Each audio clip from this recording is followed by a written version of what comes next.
Welcome back to Recipe to Revenue. I am so excited to be here today with a guest from Paris, France, Cynthia Coutu, and she is the Chief Bubbly Officer of a business called Delectabulles, which she is going to share with us. And it's just such a great concept that I'm just so excited for people to learn more about it. But Cynthia, take us back first about your journey, how you landed in Paris and how you landed in the wine industry. Well, bonjour from sunny and warm Paris. Um, how did I come to Paris? So I'm Canadian. I've been living in Paris 35 years.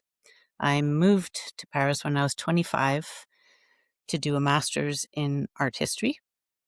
And I loved wine and cheese so much, I found a way to stay.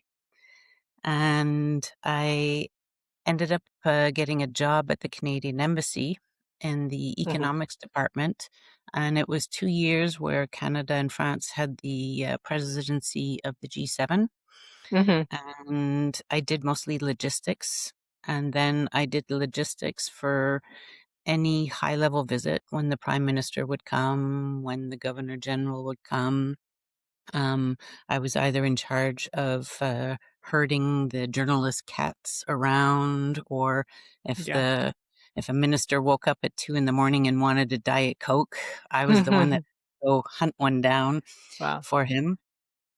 And then I had to work a lot with the spokesperson for the embassy. And because whenever journalists wanted to interview the bigwigs, he had to go through me because I was managing the schedule. And he Hmm. said, "You need to come work in communication." And I was like, "Okay, to do what? What would you like to do?" And the internet was just getting started. Hmm. And I said, "You send French journalists to Canada bragging we're at the leading edge of new technologies. Have you looked at the embassy website? It's a piece of." I said, Yeah. "I would love to build a new website for Hmm. the embassy." And so they created a job for me that was supposed to be 50% web, Hmm. 40% media relations, and 10% PR. Turned out to be 150% media relations. Oh, wow. Um, but I loved it because I was learning so much about my country. Hmm. Whenever French journalists had questions about Canada, I had to help do the research. It went from everything from macrame to prison reform to Wow. it was fascinating. And I taught myself how to code, and then I'd patch up the website on the weekends. And then a couple of years later, when the internet was really taking off, like this is Hmm. early 90s, and they put me on the web full time, and I worked with a team of programmers and developers, launched a new website for the embassy. Then all the Hmm. other Canadian embassies wanted a website like ours. Yeah. So I built a template for the other embassies, and then the government would borrow me for any web project that had an international component, either for the content, the usability.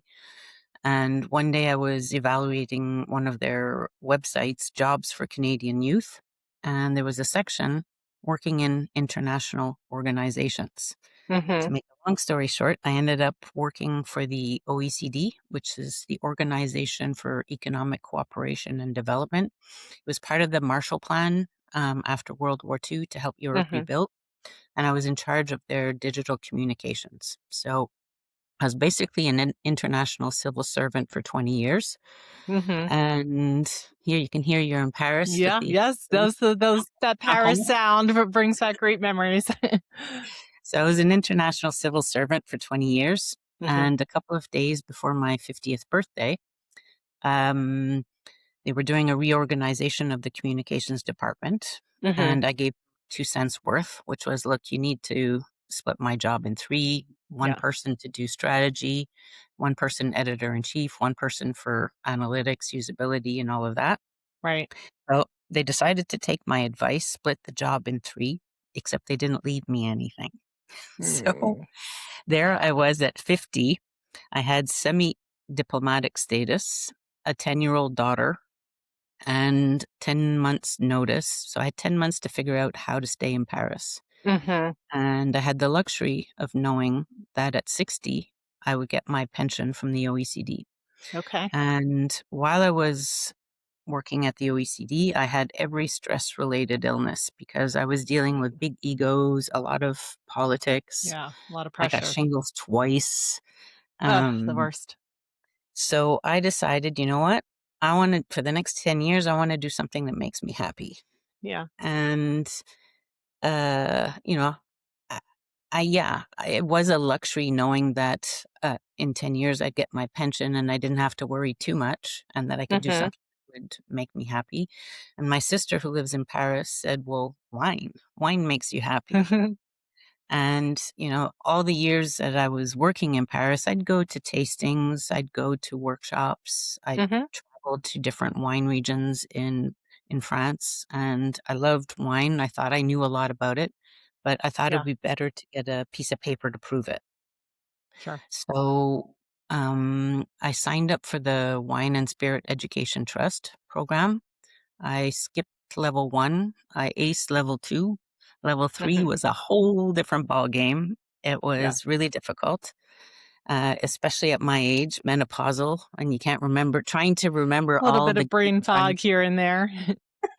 Like Italy has 2,000 grape varieties. Luckily, I only had to try and remember the most important ones, but Yeah. I had Post-it notes everywhere. Mhm.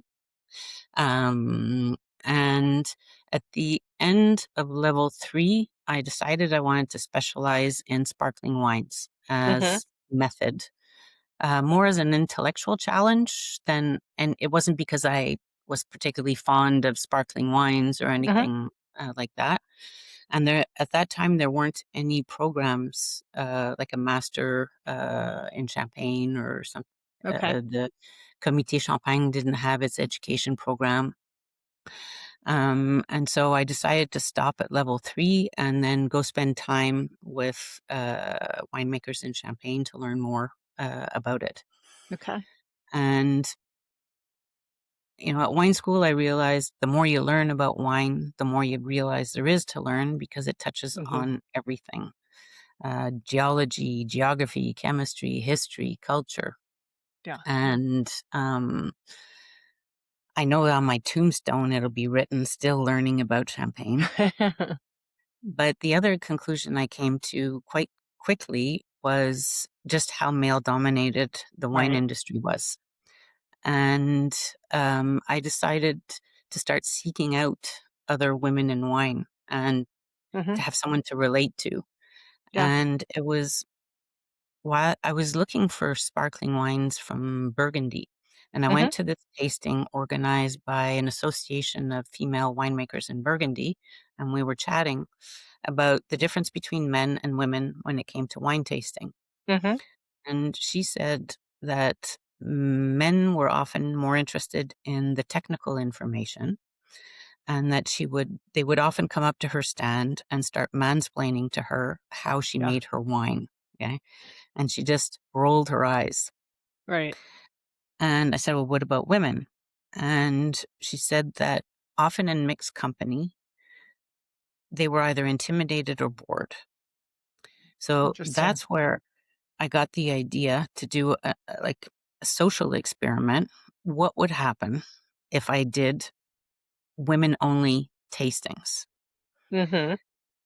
See what would happen. And I decided to use champagne because 70% of champagne is purchased by women. Mhm. And I figured it would be a great experiment. My very first event, I realized that women could tell me if they preferred Champagne X or Champagne Y, Mhm. but they couldn't tell me why they preferred one versus the other. So I designed a workshop specifically geared towards women to give them the tools, the confidence to figure out what style of champagne they preferred, how to get the best bang for their buck, and champagne and food pairings, because they were often responsible for the menu Right. and they didn't want to commit any sort of major faux pas when it came to pairing champagne with food. Right. So I Mhm. did that for 6 months. This is back in, I started January 2019. Okay. And then the women who used to come to my events, um, And once a month, I'd invite a female entrepreneur to sort of showcase her business. Hmm. For example, the painting behind me is made by Yeah. a woman from Champagne. Oh, nice. And so It's she beautiful. has synesthesia. So when she tastes something, she sees colors and so on, and Yeah. tastes a champagne, and the painting is her tasting notes, basically. Oh, wow. So another woman invented these really cool shoes with interchangeable heels, Hmm. and they're super. Yeah, And I those was are like, neat. how come no one knows about these? Yeah. And so I organized a tasting in her shop and got Hmm. people to discover her shoes. So I was always trying to showcase women, writers, chefs, entrepreneurs. And at some point, the women who attended the events, and I was only serving champagnes made by women because Okay. I decided that was my Yeah, small that's way of, appropriate. Yeah. yeah. And, there aren't a ton of things I can do to support women in Champagne, but that was one of them. Hmm. And the women started asking me said, can you take us to Champagne to meet Hmm. these champagne producers? So that's how I got into wine tourism. Okay. And my business was really taking off. And then the pandemic hit. Yeah. And just before the pandemic, I was leading an icebreaker session at it was like a Davos for women, and Hmm. it was in Berlin. It was ministers, CEOs, and during the icebreaker session, I was talking about some of the innovations made by women in the history of Champagne, Hmm. like Veuve Clicquot's invented, because I was serving a Brut rosé champagne, and Okay. I explained that Madame Pommery was the first to launch dry champagnes, Hmm. and Veuve Clicquot had invented the blending rosé method that's used by 95% of winemakers today to make rosé champagne. And one of the women who attended, do you know the statue on Wall Street, the Fearless Girl? Sure. Yeah. Especially lots of pictures of that going around this month. Yeah, for Yeah.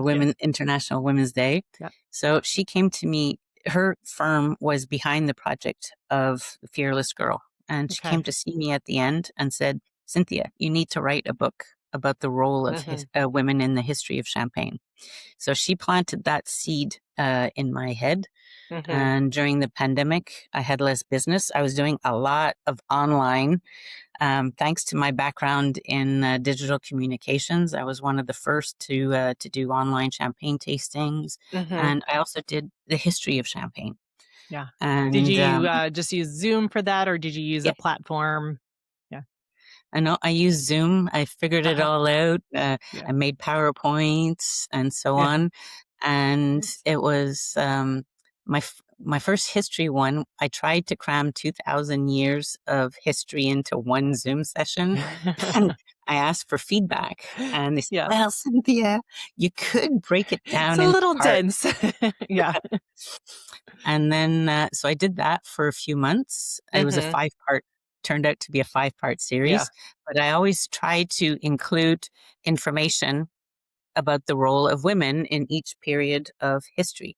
Hmm. Yeah. And at the, after doing that for 2 months, I asked for feedback, and they said, well, we really liked the bits about learning about the role of women. Could Hmm. you do one more in depth just about women in the history of Champagne? Yeah. And so I started doing that, and I called it Bubbly Badasses. And that's what I became known for mostly during the pandemic. Yeah. And I had a lot of journalists and travel agents attending my sessions. And they wrote about me because I was one of the first to do online. Right. Um, and then when travel opened up after the pandemic, I was flooded with requests to take Yeah. people to Champagne or to host workshops in Perfect. Paris Yeah. because a lot of travel agents are women.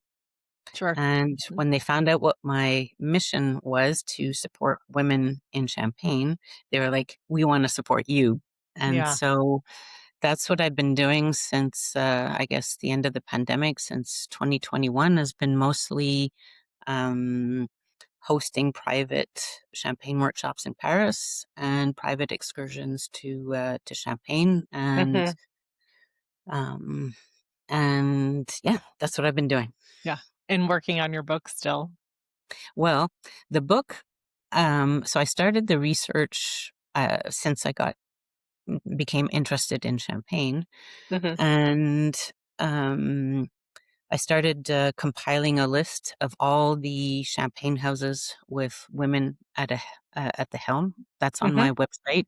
It's the only list out there. So it's Yeah. the houses with female cellar masters, female CEOs, female owners, Mhm. and I spend International Women's Day and Women's History Month is 365 days a Sure. year for me.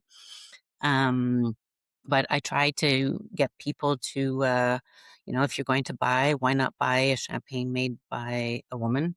Mhm. Um, I try to tell the stories about the women.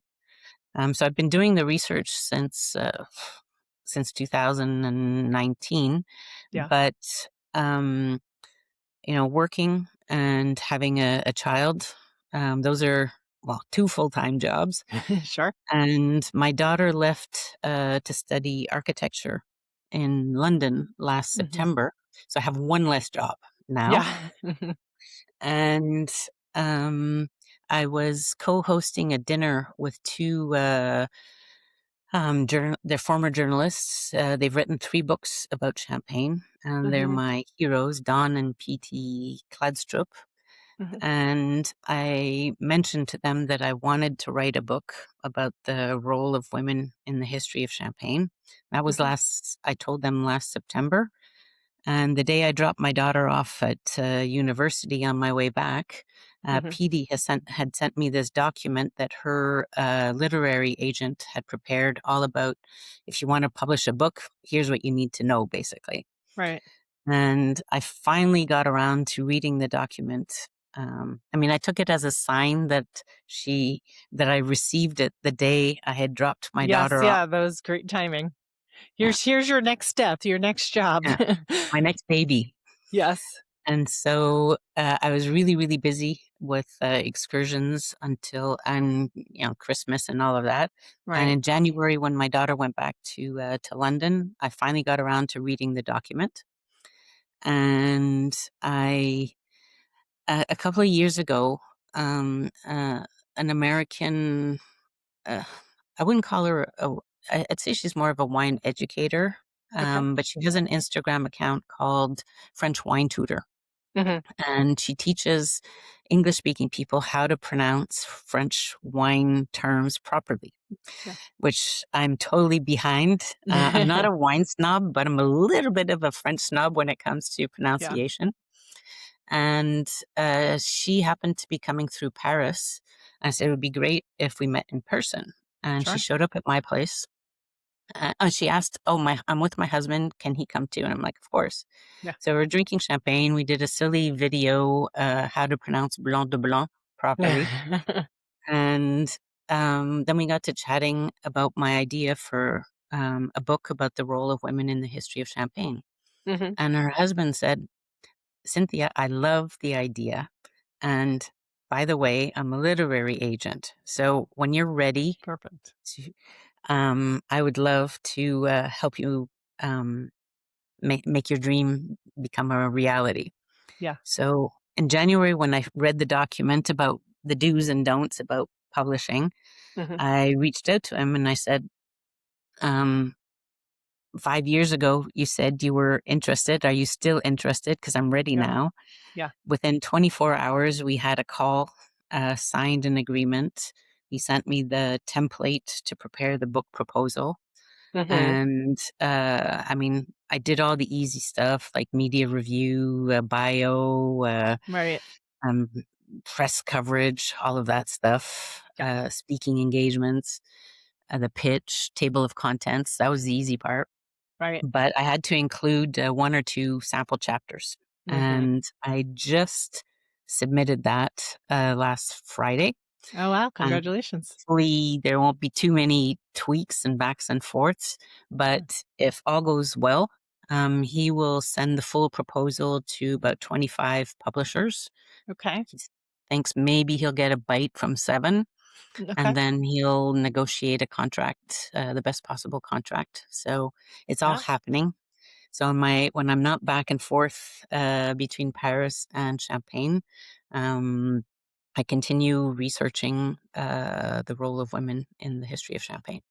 Wow. How exciting. An amazing journey that you have been on and the path that you're on now. There's just so much more exciting things to come. But I just love how your story has interwoven itself through the years of your experience with creating the embassy website, helped you during the pandemic with creating online classes, and your experience with media relations with, the people in the embassy helps you put together your book material down the road. Well, you don't see that many associations of men in wine, but Sure. you do see a lot of regional associations, Hmm. like Burgundy, I mentioned, Femme de Hmm. Bourgogne.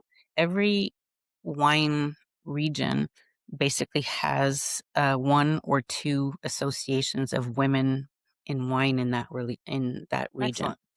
Yeah. Um, Personally, I haven't had any problems with male winemakers Hmm.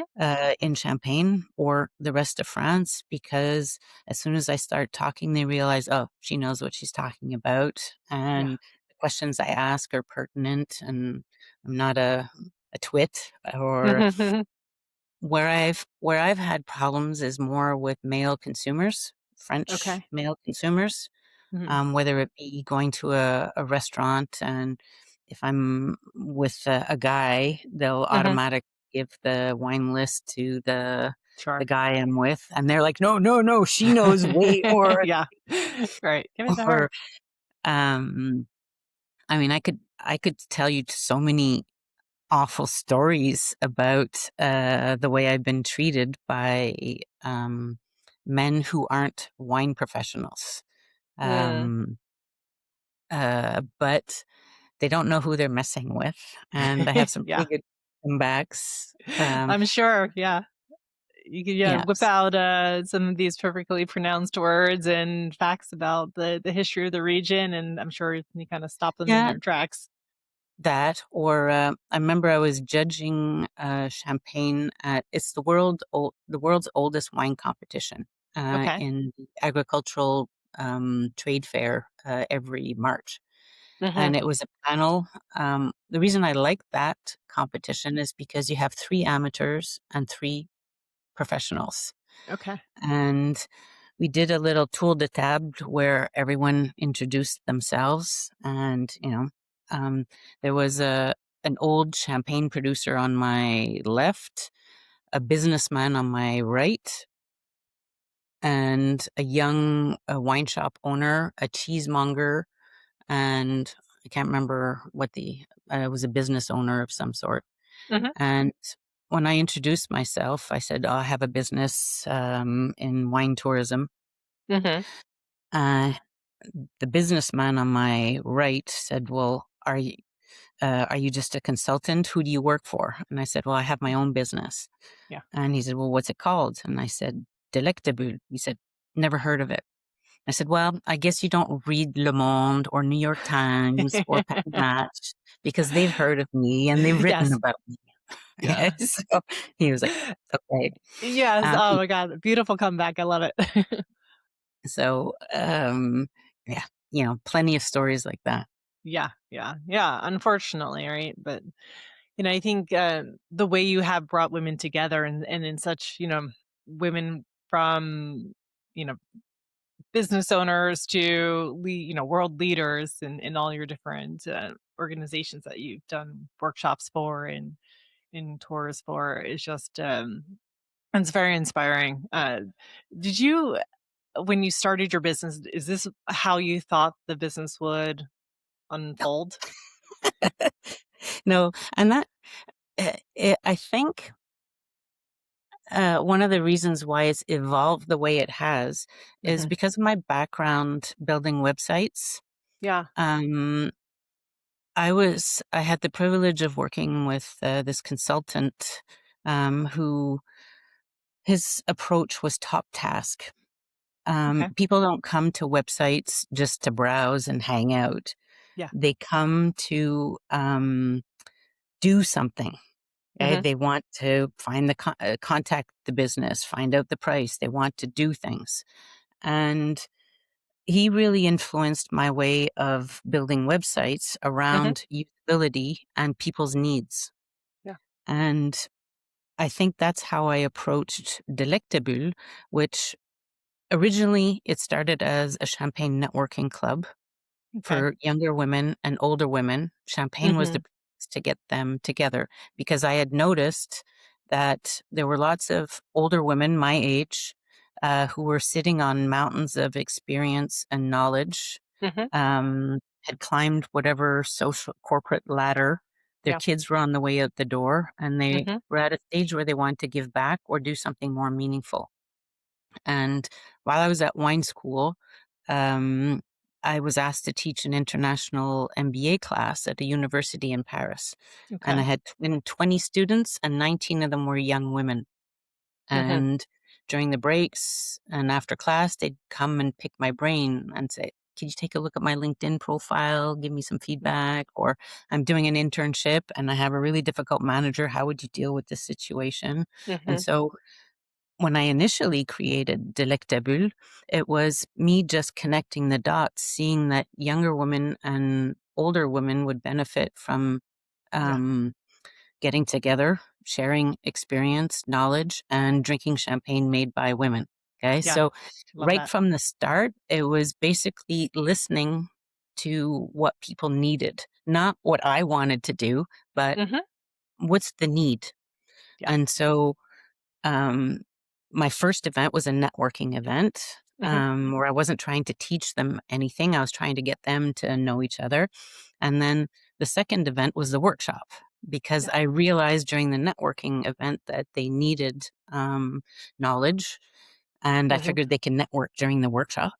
Sure. And Yeah, so absolutely. every development has been just keeping my ear to the ground and trying to offer something that people want and not Hmm. necessarily what I want. I mean, I love what I do. I get paid to drink champagne Yeah. and I get to meet amazing women Hmm. and men. So I love what I do, but it's always trying to listen to what people want or need. Hmm. And then, so And when you're doing that, how fast would you, if you're starting to hear something that might be, bubbling up, um, to create a new workshop or a new program or a new tour around that, how fast do you act on that? usually pretty quickly. Yeah. Um, like I had well, for example, when just after the pandemic, Hmm. people were nervous about attending events inside. So I was Yeah. like, okay, what can I do outside? Hmm. And I came up with I called it boule et bulle. It's playing pétanque, Okay. which is like a bocce ball.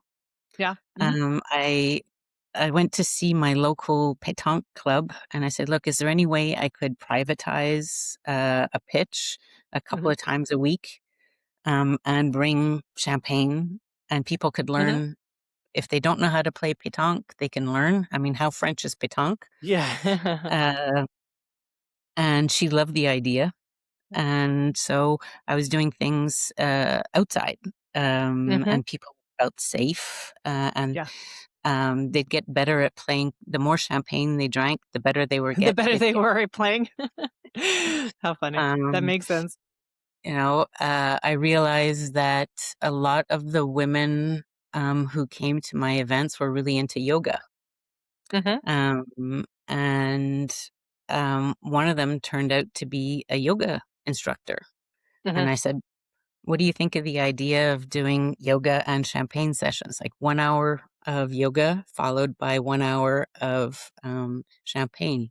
and that that was so much fun because doing yoga opens up your senses. Yeah. And you can actually, because I realized that some of my winemaker friends were really into yoga.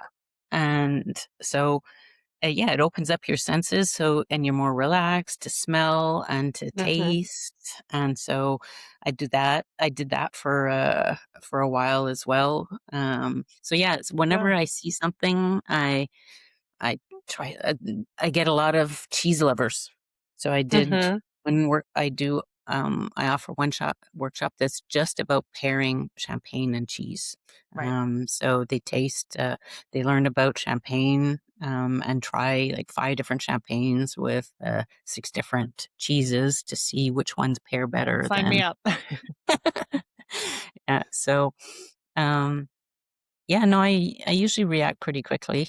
Hmm. But that's where the creative side comes in and is Hmm. fun, like uh because I have a background in biology. I didn't finish my degree, but Hmm. then I did a degree in fine arts, and the web was great because it's part intuition and part science Right. analytical. So Yep. it's not really surprising I ended up in building websites, Hmm. but I get to use both sides of my brain with Delectabulles, um, coming up with fun titles or fun events or Yeah. ideas. So that keeps me entertained. Yeah, well, that's the most important thing, especially what you started the conversation with of finding something that you love to do. But Mhm. being able to build that into an actual business is really where I think a lot of people, you know, hope to achieve, that level of it. Uh, but also like how, again, going back to just your past experience and today, like a website is very left and right brained, but so is winemaking, right? Very Mhm. creative with how you're producing it, but also very chemistry based as well. So, um, Yeah. yeah, that's yeah, it's very interesting that connection still. As you're talking about the yoga and the cheese, like I just kept thinking about how though by adding in those other layers into your programs, how you're making the experience of sparkling wine just more accessible. Maybe somebody is comfortable doing the yoga, but they're a little intimidated by the wine. Like such a great way to bring them in and get them comfortable with the whole experience, and then they find that they might love doing the wine sign as well. Yeah, no, I mean, if I had a euro for every time someone asked me what my favorite champagne was, I'd Hmm. probably be um, already retired drinking champagne on top of a mountain or on a beach. Yeah. But I have so many favorite champagne moments, Hmm. and that's one of the values that I try to transmit Hmm. is, champagne has this magical quality of being able to transform an ordinary moment into an Hmm. extraordinary moment, Yeah. and it's all about creating champagne moments. You Hmm. don't have to wait for a wedding, a baptism, Right. New Year's Eve, whatever. I'm known to pop a cork when I finally get around to vacuuming. That's Yeah. my Success, it's done.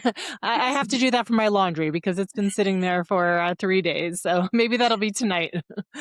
but it's all, it's, champagne's the ultimate celebratory wine, but it's all about finding occasions to celebrate Yeah. and savor Mhm. life, savor the moment. Right. I think that's a lesson a lot of people learned during the pandemic. Right. Um, um, so No, it makes sense. it when you focus more about enjoying the moment and learning, and Hmm. often the human side of it, the human connection, like Hmm. what I've noticed. Is when I bring people to Champagne and they get to meet the woman who actually makes the champagne and chat with her, Yeah. that it creates a bond, and they want to buy her champagne when they get back home, or Hmm. uh, It's And it probably creates a tell bond. her story to other people, I went to this Yeah, amazing yeah, woman-owned, you know yep, yeah. yep. What do you think about, how knowledge of wine corresponds to the business place? Like, letting a woman feel empowered in the business world. How important is that? I mean, wine in the business world. I mean, in France, a lot of business deals go down Mhm. during business lunch, or Yeah. usually business lunch, less than business dinner. Mhm. And in France, your knowledge about wine is respected. Yeah? Mhm. Whether you're a man or you're a woman. And if you're a business owner and you invite a client, a potential client or potential business partner out for a Yeah. business lunch, and it looks like you know what you're talking about when you're choosing the wine or in Mhm. your conversation with the sommelier to decide which wine, Yeah. it's usually a uh-huh. Like Yeah. it's a Respect. plus. Yeah. And I'd say even more so when it's a female business owner. Mhm. It's like, uh, it's it's almost like a medal that you wear as a Yeah. business person, knowing more about wine. Plus, because it's in their culture, it's in their DNA. Mhm. Um, and I know that French people will respect other French people who know about wine, Mhm. and I've seen them blown away sometimes by Americans who know a lot about Right. wine. It's like, whoa. Yeah. The And that's expectations are a little bit lower. and so Yeah. when they do encounter someone who isn't French and who knows something about wine, that Mhm. it it puts you in a better place Right. for wheeling and dealing business. Sure. Yeah, how fascinating. What would you say if you were in that sitting at that table and ordering a bottle of wine? What are some questions that you would wanna know about what they have in the restaurant? Well, me, it's all about pairings. Okay. Um, uh, and it depends who's paying. Okay, fair point. You know, Yeah. is it me or the Yeah. client or Mhm. and so first will be um what we're eating. Mhm. If it's fish, I'm not going to recommend a big red. It'll squash it. Yeah. And so if I would look in the light reds or the whites, I'd ask whoever I'm with if they have preferences for style of wines, like if they like big ones or light Mhm. ones. Mhm. So I'd ask whoever I'm with if they have preferences, and then Mhm. I'd have a fun conversation with the sommelier. It's like, Yeah. oh, I've had lots of fun Yeah. conversations with sommeliers. Mhm. Oh, you need to try this. Yeah. So um, it's it's a mixture of factors, but mostly what we're eating, and Mhm. then the tastes of the person I'm with, and Yeah. then budget. Yeah. Okay. Good. So, yeah, it's a good order of operations there. What are some of your favorite, wines now that people should look So into? everyone has their own wine journey. Mhm. Um, when I was young and stupid, um, I used to like really big reds, Mhm. and I was more difficult with white wines. They didn't. Okay. So I moved from big reds to lighter reds, and then I got into white wines when I discovered white wines from Burgundy. I was like, Okay. whoa, except my bank account doesn't like them as much as I do. And then I got into sparkling wines, Mhm. mostly champagne. Mhm. And I mean, there's just so much diversity in champagne. Mhm. Um, I know on my tombstone it'll be written still trying Yeah. champagne. I think there's like 4,500 different brands. Oh, wow. So I haven't tried them all, and Yeah. each producer or house has a whole range. Mhm. So I mean, because I drink champagne for a living, um, when I'm not drinking champagne, I have a hard time with big reds. They're just like, Mhm. whoa. Yeah. So I tend, if I'm drinking red wines, I tend to go more for light reds from the Loire Valley, Mhm. um, or from other cool climate countries like in Oregon or in British Columbia or Ontario, Canada. Okay. They make amazing reds. And then in terms of whites, I still have a soft spot for white Burgundies. Mhm. And then sometimes I'll go completely different and like a Condrieu, a white from the south of France that's Mhm. big and that super aromatic. So the exact Okay. opposite of champagne. Right. Um, but I like, I mean, I like anything that's good. And Mhm. depends on who I'm drinking with, what we're eating. But I'm usually Mhm. open to try lots of new things. Yeah. But I wouldn't sit around sipping a big red. That's Yeah. Yeah. Just to enjoy on a evening on your mm. porch. But if I was having a steak or a magret de canard or a confit de canard or something like that, then I'd go for a red, uh, but more on the lighter side than the bigger Mhm. side. Yeah. Yeah. Okay. Excellent. Well, everybody take note and write those names down as you're searching for a good wine. Um, how is tourism and your excursions going now? I was in Champagne on I mean, a lot of the champagne houses close for the whole month of January and Hmm. sometimes February, and then they're open from March to end of December. Right. And so everyone's just getting back into the Yeah. groove. And I took these lovely New Yorkers to for lunch at Tétinger's relatively new restaurant called Polychrome, and I was Hmm. chatting with the restaurant manager and their hospitality people Hmm. about how things were going, and they said, "Oh, we're just starting." Uh, but I mentioned that, like, normally I only take 2, 4, 6 people, Hmm.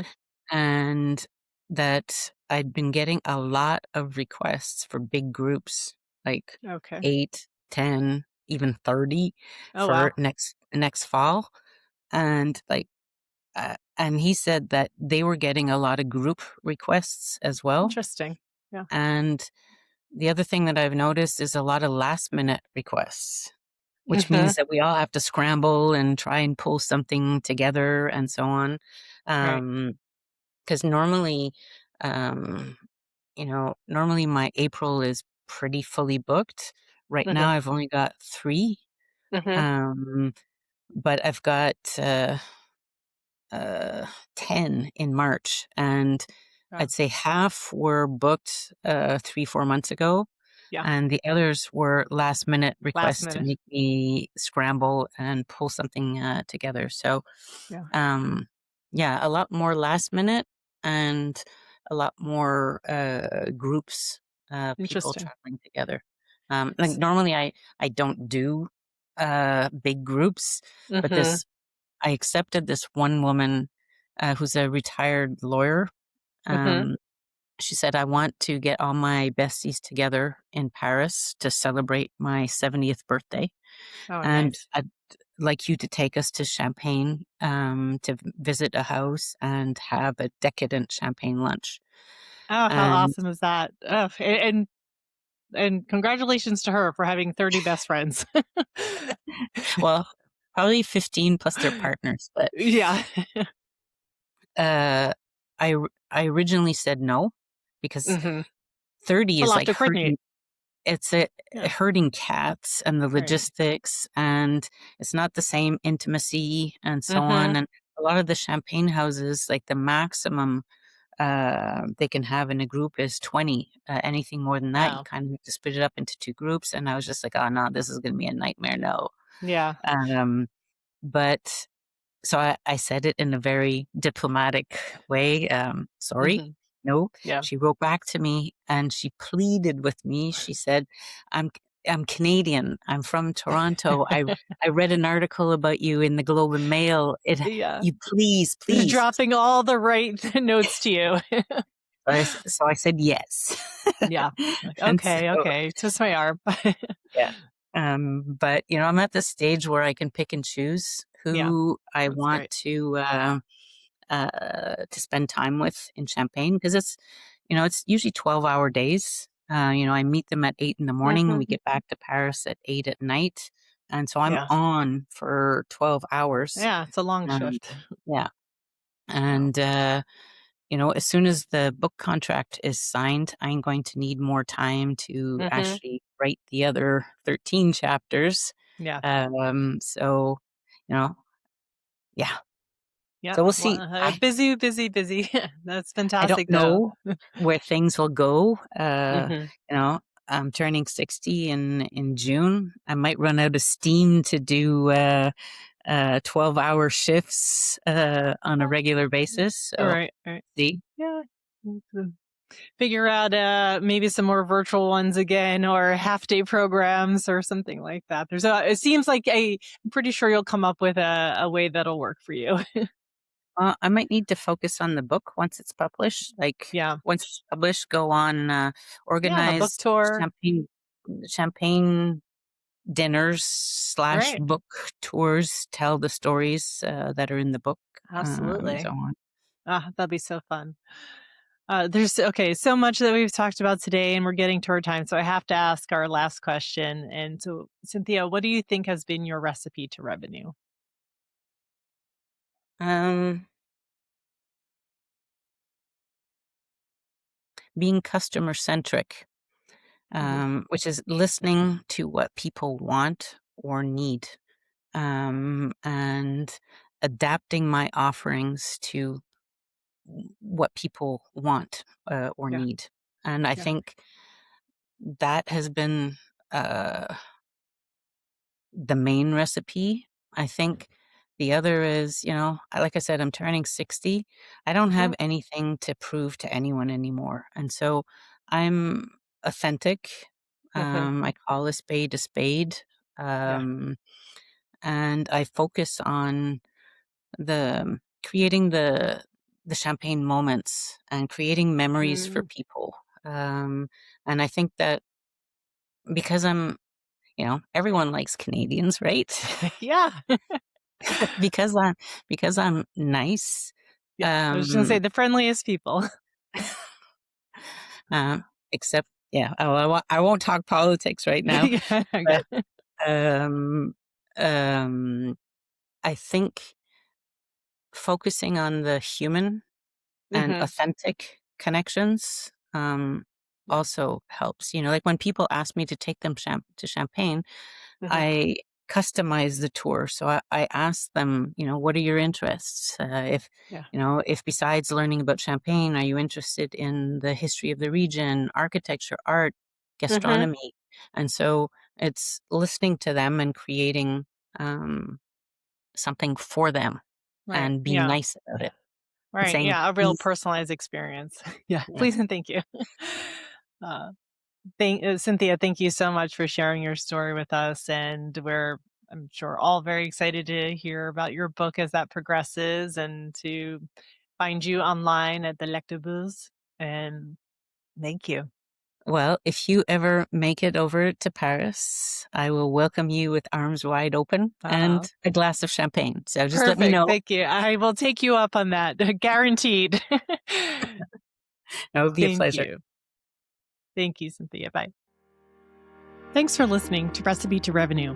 If you're building in the food, beverage, or hospitality space, you're in the right room. Subscribe for more founder stories and real world growth strategies. And if this episode helped, share it with a friend and leave a review. It's how this show grows. For tools, templates, and ways to work together, visit recipetorevenue.co. I'm Leah Messina. Until next time, keep cooking up the next revenue stream.